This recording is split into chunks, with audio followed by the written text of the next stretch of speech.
Bismillahirrahmanirrahim. Assalamualaikum teman-teman, jumpa lagi dengan cerita Rosita sore hari ini, hari Jumat, hari libur ya, tanggal merah memperingati Isra Mi'rajnya Nabi Muhammad SAW.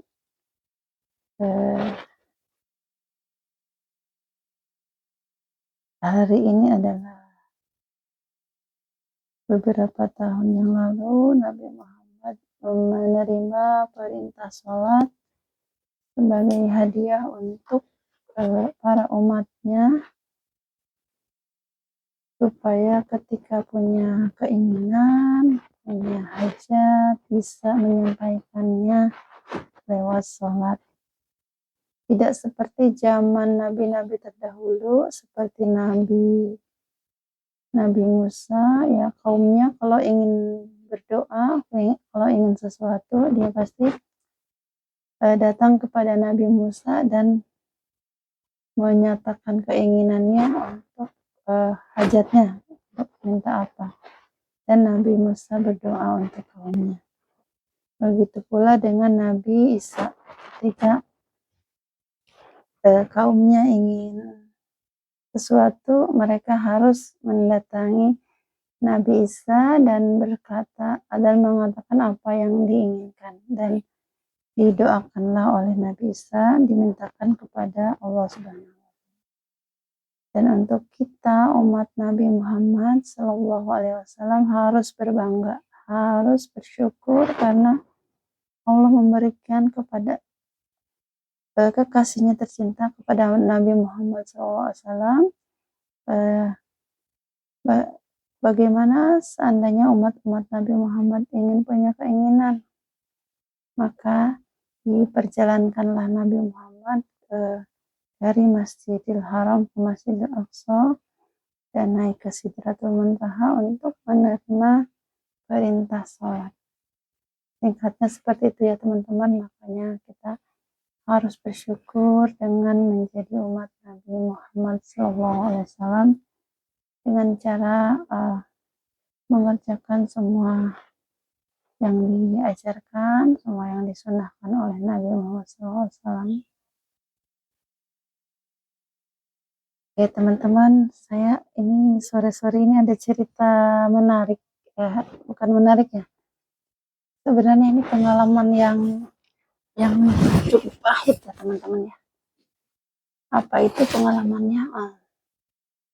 Saya kan jualan kurma ya teman-teman. Kalau mau Lebaran atau di bulan Ramadan itu kan saya jualan kurma ya. Dan teman saya, bestie saya itu membantu untuk memasarkannya. Dan kemarin itu ada di salah satu platform atau di FB atau apa ya, ada jual kurma yang murah gitu, yang harganya tidak biasanya 200, misalnya satu box, dia harganya 50%, dan mendapat bonus pula ya, seperti itu. Dan saya sebagai ya dari dulu ya, saya kalau untuk belanja online itu nggak pernah yang namanya teliti ya, karena prinsip saya positive thinking aja. Kalau mau beli apa-apa nggak pernah tanya-tanya, lihat ada nomor langsung klik pesan, dan di situ ada pilihannya untuk 1 dus berapa, untuk 2 dus berapa, dan ada bonus-bonusnya. Dan pikiran saya, wah ini lumayan nih harganya gitu kan, apalagi kurma yang biasa saya jual ya, kurma sekali, dan yang nggak masuk akalnya, yang di palem perut itu biasanya kan satu box kecil aja 50.000 ya, di situ dijual 3 box 100.000, dan saya tertarik ya teman-teman. Dengan logonya saya memesan, yang sukarinya 2 box, yang proof-nya juga 2 dus ya, 1 dusnya isi 3, dan di dalam promosinya itu masih mendapatkan bonus-bonusnya gitu, setengahnya dari pembelian. Ya, dengan lugunya saya menunggu udah berapa hari, saya tanpa berkomunikasi dulu, tanpa chat dulu, langsung aja saya diminta transfer untuk pembayarannya. Saya tidak ada pikiran curiga atau apapun ya, saya transfer aja. Nah, biasanya juga kalau belanja online saya seperti itu, nggak pernah nanya dikirim dari mana, ini barangnya seperti apa, yang penting dari kata-katanya itu jualan gitu ya. Nah, seperti itu. Mungkin jangan ditiru ya teman-teman. Jangan karena hanya ingin mendapatkan untung yang lebih, jadi tanpa tidak berpikir secara rasional ya. Ya, saya sering sekali ya begitulah ya, ibu-ibu ya, nggak tahu ini pengalaman saya atau mungkin ada teman-teman yang lain juga yang jadi korbannya. Saya bercerita ini ingin berbagi supaya teman-teman yang lain jangan sampai ada yang ketipu lagi seperti saya. Nah, singkat cerita, setelah 2 hari atau 3 hari pemesanan, di hari apa ya, hari Selasa atau hari apa gitu, pesannya hari Jumat kalau nggak salah. Nah, hari Selasa tiba-tiba ada telepon dari nomor yang tidak dikenal, tetapi dia pakaiannya rapi dalam profilnya itu, dan dia mengatakan seolah-olah dia dari bea cukai yang ada di bandara, dan dia menanyakan secara seperti seolah-olah profesional gitu. Dalam kurang lebih dalam pertanyaannya itu, apakah dus kurma ini benar milik ibu? Ya, saya bilang iya betul, saya pesan. Tapi kata dia, mohon maaf, ini tidak ada label bea cukainya. Jadi barang ini adalah barang ilegal, kata dia seperti itu. Saya kan panik, saya kan nggak tahu ya. Saya bilang saya nggak tahu, saya cuman pesan. Dan dia mengancam-ancam saya, kalau misalnya tidak diurus dalam waktu cepat, nama saya akan tercoret, dan dia menakut-nakuti bahwa saya sudah melanggar peraturan gitu ya. Dan dalam keadaan panik itu, saya teleponlah ke penjual, dan si penjual itu saya telepon dan dia ngangkat, dan dia meminta maaf. Dia bicara, iya betul Bu, mohon maaf, kurma saya itu sebenarnya memang barang ilegal, jadi harganya murah, dia bilang gitu. Makanya saya minta tolong katanya kepada ibu untuk bicara baik-baik kepada si orang bea cukai tersebut, gimana caranya barang bisa nyampe ke tangan ibu tanpa banyak pertanyaan. Dan dia bilang minta bantu gitu ya.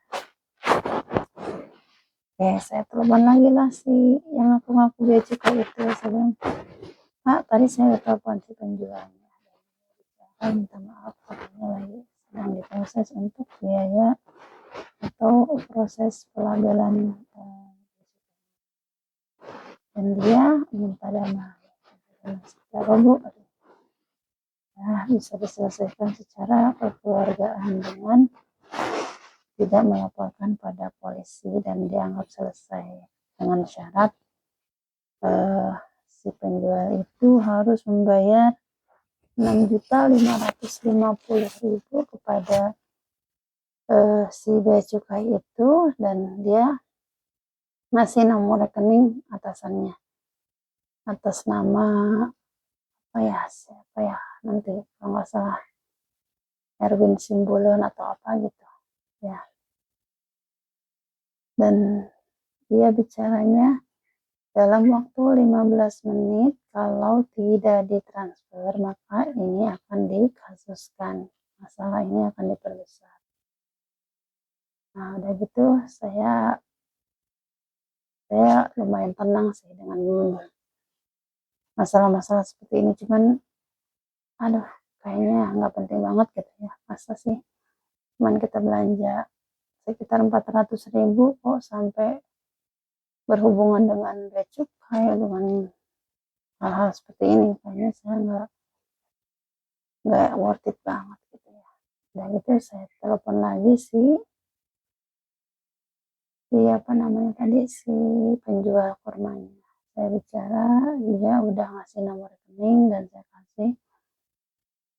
Dia bilang dalam waktu 15 menit harus ditransfer.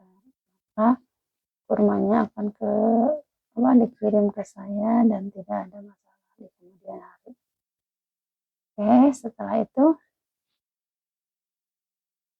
beberapa menit kemudian, ada kali 5 menit atau berapa menit, penjual kurmanya telepon. Dia bicara begini, "Ibu mohon maaf, saya sudah berusaha mentransfer uangnya, tapi saya lagi ada di sebuah pulau," katanya. "Saya lagi jemput barang. Dan saya tidak berhasil untuk transaksi, sudah berkali-kali," kata dia. Dan dia mengirimkan bukti bahwa dia transfer tapi nggak berhasil gitu. Dan dia bicaranya, "Gimana kalau saya minta tolong ibu untuk transfer dulu ke bapak itu senilai 6.550.000 dan dia akan bayar nanti ketika dia sudah ada sinyal atau dia udah mendarat," katanya. Di darat lah pokoknya, sekitar 4 jam kemudian. Oh langsung saya tahu ini ternyata adalah penipuan, teman-teman. Ya, jadi mereka bekerja sama ya. Ya pikir saya seperti itu kesimpulannya. Si penjual itu berpura-pura menjadi penjual kurma dan si yang satunya lagi berpura-pura menjadi petugas bea cukai dengan mengirim situasi-situasi yang ada di bandara seperti itu ya, mengirim foto situasi yang ada di bandara sedang ada operasi besaran katanya seperti itu. Dan saya langsung aja, inilah penipuan gitu. Langsung saya tutup aja, saya langsung blokir. Kata dia minta bantu, itu bukan urusan saya. Maaf, itu bukan urusan saya, itu urusan kamu. Ya walaupun saya rugi ya teman-teman, rugi 400.000, tapi alhamdulillahnya saya terhindar dari rugi lagi yang lebih besar ya. Ya walaupun tidak ada ya uang segitu banyak untuk mereka gitu ya.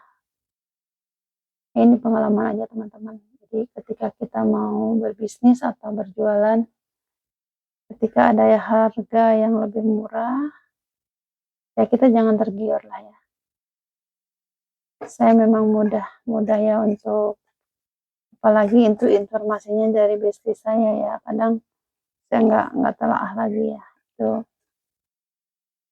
jangan sampai teman-teman mengalami hal-hal yang sama dengan ya teman-teman ya. Itu mungkin cerita hari ini. Ini adalah pengalaman yang lumayan buruk dan ini terjadi bukan yang pertama ya. Saya waktu itu pernah juga mengalami. Dan waktu itu dari Telkomsel katanya Anda mendapatkan hadiah sekian dan harus biasa transfer dulu untuk biaya apanya lah gitu ya, biaya administrasi atau apa. Dulu juga sama, 400.000. Lo di bulan apa nggak tahu. Dan sekarang kejadian lagi di tahun 2026 ya, untuk menghadapi Ramadan ini ya. Saya udah seneng dan udah memesan tinwolnya udah datang 100 piece, tapi kurmanya tidak kunjung datang, dan itu adalah penipuan ternyata ya. Sampai teman-teman ngalamin hal yang saya alami. Saya bercerita ini untuk mengingatkan atau setidaknya alarm buat teman-teman ketika ada sesuatu barang yang di luar biasanya atau lebih murah dari biasanya, kita harus curiga.